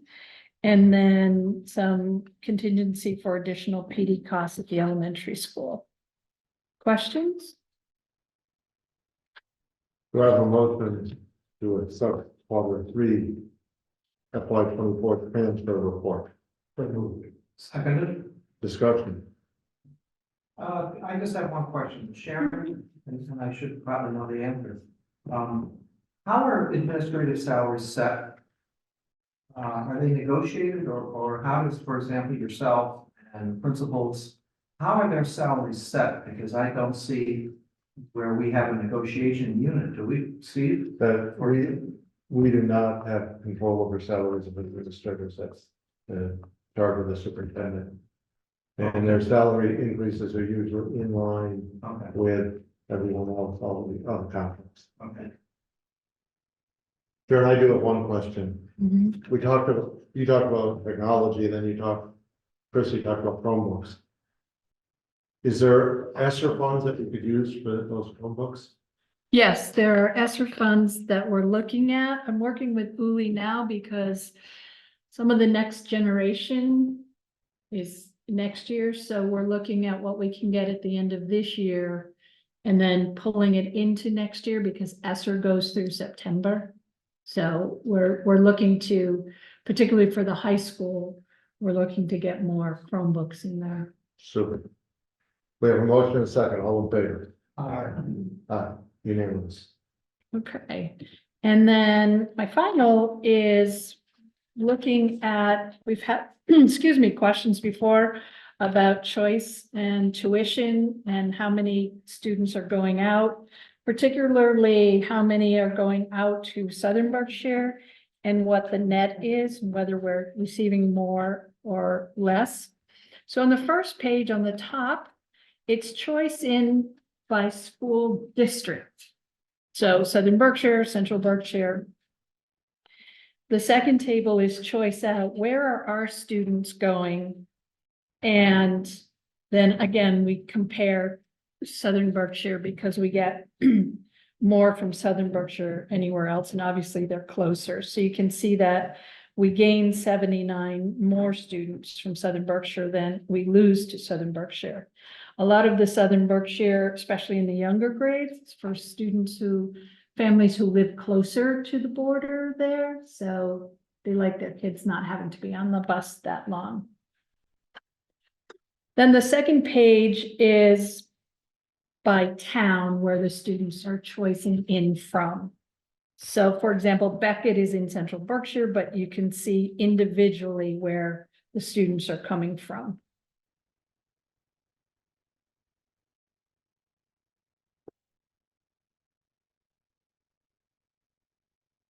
Third page is our choice out, which is basically the same as on the first page, but that it comes individually. We see the greatest number of kids are to Southern Berkshire and then Lenox. And the final page is tuition in, where our students come tuition in from.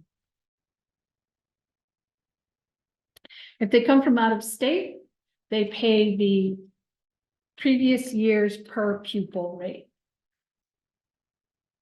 Questions? Thank you very much, because this is the kind of data graphs I love to see. When it's all here in front of us, it makes it a lot easier, so thank you very much. Yeah, definitely. I do it later in the year because I get the choice in and out reports in April. They're updated in April, which is why I do it in April, so we get a clearer look, a more recent. Any older new business? I want to thank the administrators who are here or online. I asked for Doreen to send out a couple of reminders. I'm trying to get more administration here. This happens to be a long meeting, not a good first one to try this, but I really like to see the assistant principals and most of the administrators at our meetings. I think it's helpful. You get to see them, they see us. I know they can't make everyone, our meetings are usually under 2 hours, so don't use this as a benchmark. But just thank you for taking the effort to come and we really appreciate it. Any public comment? I don't think a notice went out again this week to the public. Usually one of the other things Doreen's been doing has been sending an email with the agenda and the link. Okay, I'll look at it. Was. Yeah, but that's unfortunately belongs to Eileen. So I need a motion to go into executive session under MGL chapter 38, section 21A1, discuss the physical medical condition of an employee. We will not return to public session. We have a motion. So move. Second. This is a roll call vote, so I'm just gonna have to go down the line and say yes, because I forget all your names just then. Aye. Aye. Aye. And aye. Thank you very much, everyone. We'll have it right here.